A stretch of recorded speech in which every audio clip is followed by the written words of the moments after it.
Bom dia, na paz do Senhor Jesus, a todos os irmãos. Irmãos, eu quero dizer para os irmãos que nós estamos vivendo nos últimos tempos, né? E Jesus, irmãos, ele nos alerta e ele diz que nos últimos tempos haveria falsos profetas, né? Homens com pele de ovelha, mas no fundo eles eram lobos, né? Iam estar disfarçados. Mas Jesus, ele diz na primeira carta de João, ele diz que enquanto o meu espírito estiver com vocês, não será preciso que ninguém vos ensine, né? Agora, muita gente, irmão, tem buscado o ensinamento dos homens, né? Em um templo. O que é que o homem tem para ensinar ao outro, se não for através da palavra de Deus? A Bíblia, na África, irmãos, um homem encontrou milhões e milhões de seguidores, né? E esse homem, ele disse que Deus ia mandar um dilúvio, mandou as pessoas vender o que tinha e ajudasse ele a construir arcas, construíram, parece que 5 barcos enormes, né? Para suportar pessoas, que disse que ia ter um dilúvio. E as pessoas acreditaram, muita gente, irmão, muitos, não é para dizer que foi 1.000, 5.000 não, muita gente.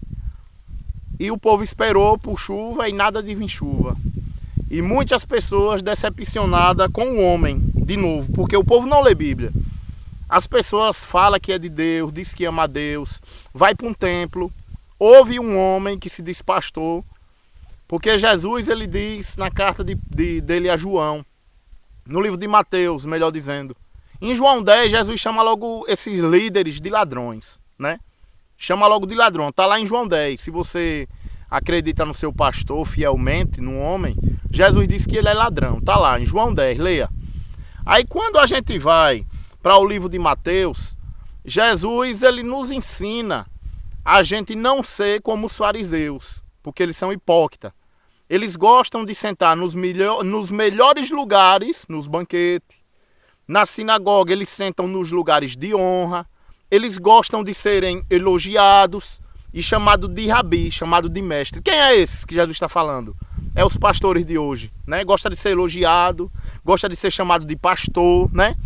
Mas lá na carta de Apocalipse, o apóstolo João tem a revelação vinda da parte do próprio Senhor Jesus Cristo. O próprio Jesus Cristo conversa com João e ali, João, depois de ter visto toda a revelação, ele diz que caiu de joelho para adorar. Mas o próprio anjo, que era Jesus, ele diz, não faça isso, pois eu sou servo de Deus, como você, seus irmãos e todos que lê as palavras proféticas desse livro. Então todos nós, irmão, que seguimos Jesus, nós somos servos. Quando você vê um homem dizendo que é pastor, tenha medo. Porque Jesus, ele diz que vocês não devem ser como os fariseus, que gostam de ser chamado de rabi, gostam de ser chamado de mestre. Pois entre vós não chame ninguém de pai, não chame ninguém de líder, não chame ninguém de mestre, porque você só tem um líder e um mestre, que é o Messias, Jesus Cristo. Mas o povo não lê Bíblia, o povo não quer saber, né? O povo sempre, irmão, ele teve a doença de ser escravo do homem, né? O próprio Deus, irmão, no tempo da lei, ainda no livro de Samuel, o próprio Deus falava com o povo dele, né? Porque Deus, irmão, ele fala com aquele que ama ele. Se você não ouve, irmão, não sente Deus falar com você, é porque você não teve um encontro com ele. Você só teve um encontro com a religião, né? Só conseguiu virar evangélico. Mas no tempo de Samuel, Deus falava com o povo através de Samuel. Mas chegou um tempo que o povo enjoou de Deus, né? O povo chegou e disse, olha Samuel, nós está cansado de ouvir somente você falar sobre as coisas de Deus. Nós queremos para nós um rei. Nós não queremos você mais não, quer um rei. Samuel ficou triste, porque o povo não estava rejeitando Samuel. O povo estava rejeitando Deus. E Deus disse, vai lá Samuel, uja Saul. Usa ele como rei. Usa ele como rei para o povo. E assim Samuel foi e ungiu Saul como rei. E o povo comeu o pão que o diabo amassou. Porque com o homem, irmão, a gente não tem nada a ganhar. Agora, com Jesus Cristo, seguindo Ele, a sua palavra, a gente ganha a vida eterna. Se obedecer a Ele fielmente, de todo o coração, sem fingimento. Porque no livro de Hebreus, a palavra vai dizer que as pessoas no tempo da lei, que Moisés tirou do deserto, eles não foram fiéis à aliança. Por isso, muitos morreram e muitos não entraram na terra prometida. Irmão, tem que ser fiel à aliança. E qual foi a nova e eterna aliança que Deus fez? É uma promessa não de hoje, mas é uma promessa de muito tempo. Ezequiel capítulo 34, eu vou estar lendo. E os irmãos prestem atenção. Glória a Deus. Ezequiel capítulo 34, versículo 11. Eu sou o Senhor, o seu Deus. Digo que eu mesmo procurarei e buscarei as minhas ovelhas, como um pastor busca as suas ovelhas que estão espalhadas. Assim eu buscarei as minhas ovelhas e as trarei de volta de todos os lugares por onde foram espalhadas. Naquele dia de escuridão e desgraça, eu tirarei de países estrangeiros e ajuntarei. Aqui está falando, irmão, do arrebatamento. Naquele grande dia... O celular, irmão, superaqueceu, mas eu vim para um lugar de sombra e vou estar continuando aqui. Eu vou ler de novo. Ezequiel 34, eu vou ler a partir do versículo 13, né? Eu as tirarei de países estrangeiros e as juntarei e as trarei de volta à sua própria terra. Eu as levarei para as montanhas de Israel e ali alimentarei, perto dos ribeirões.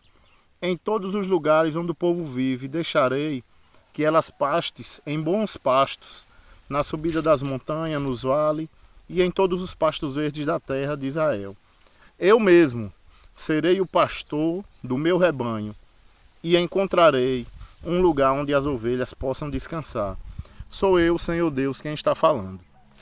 Irmãos, a promessa de Deus é enviar Jesus Cristo e ele ser o único pastor. Por quê?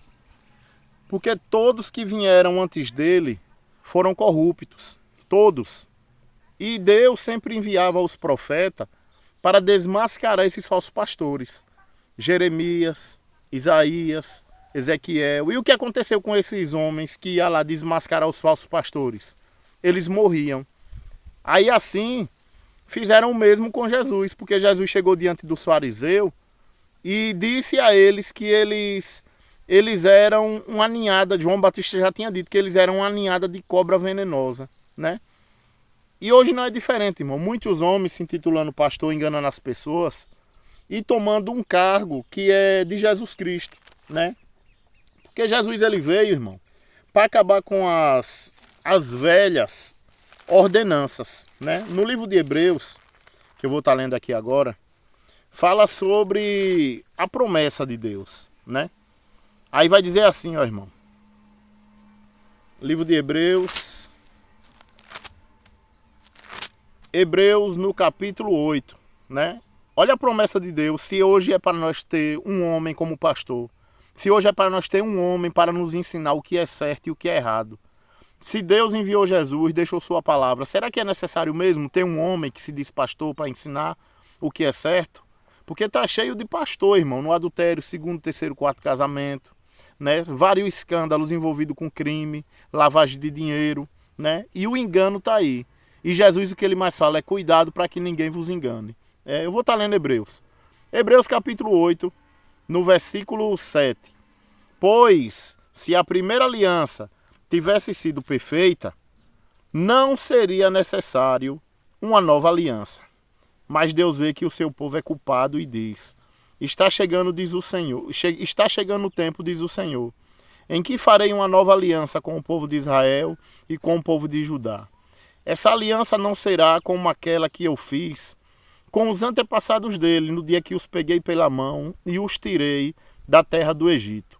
Não foram fiéis à aliança que fiz com eles. Por isso, diz o Senhor, eu os desprezei.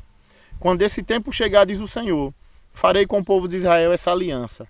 Eu porei as minhas leis na mente deles, e no coração deles a escreverei. Eu serei o Deus deles, eles serão o meu povo. E ninguém vai precisar ensinar o seu patrício, nem o seu parente, dizendo: procure conhecer o Senhor, porque todos me conhecerão. Tanto as pessoas mais humildes, como as pessoas mais importantes. Pois eu perdoarei os seus pecados e nunca mais lembrarei das suas maldades. Aí o versículo 9 vai dizer assim, ó. A primeira aliança tinha leis sobre adoração e tinha também um santuário construído por seres humanos, onde se adorava a Deus. Irmão, a primeira aliança, ela tinha um templo para você ir. Mas quando Jesus morre, Jesus ele transforma o nosso templo.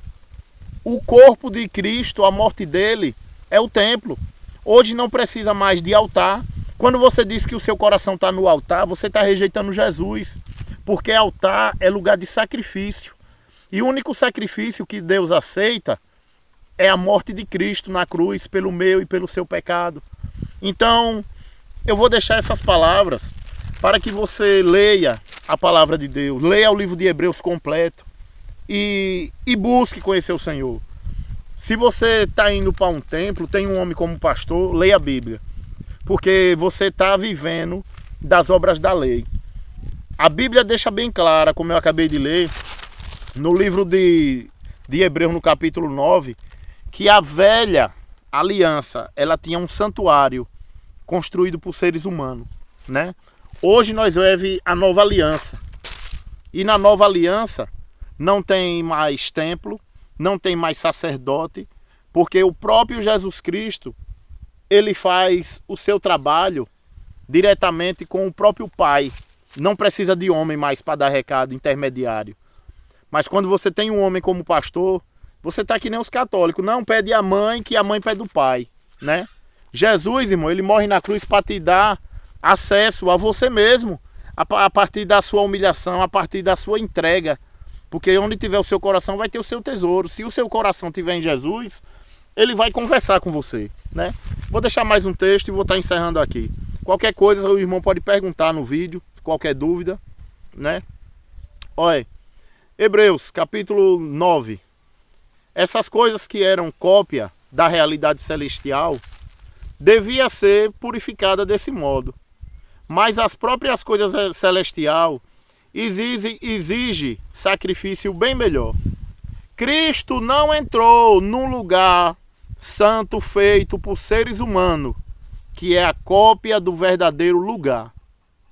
Ele entrou no próprio céu, onde agora aparece na presença de Deus para pedir em nosso favor. O grande sacerdote entra todos os anos no lugar santíssimo, levando consigo sangue de animal. Porém, Cristo não entrou para se oferecer muitas vezes. Se fosse assim, ele teria de sofrer muitas vezes, desde a criação do mundo. Pelo contrário, uma vez por todas, ele apareceu. Agora quando os tempos estão chegando ao fim, para tirar os pecados por meio do sacrifício de si mesmo. Cada pessoa tem de morrer uma vez só e depois ser julgada por Deus. Aleluia. Vou estar encerrando aqui, irmãos. Então que cada um busque a verdade para não ser enganado. O que mais Jesus diz é cuidado para que ninguém vos engane. Se você for ler, irmãos, a Bíblia de Gênesis a Apocalipse, Deus em momento nenhum ele ficou feliz com os sacerdotes do passado, porque todos eram corruptos. E Deus enviava os seus profetas para corrigir eles e eles matavam. Assim é a igreja de Cristo hoje. A igreja de Cristo, ela vai ser morta por esses pastores, por esse povo religioso que se diz evangélico. Jesus não morreu na cruz para você ser evangélico. Ele morreu na cruz para você ser cristão e obedecer a sua palavra. Então que Deus abençoe a todos, dê um dia de paz, em nome do Senhor Jesus.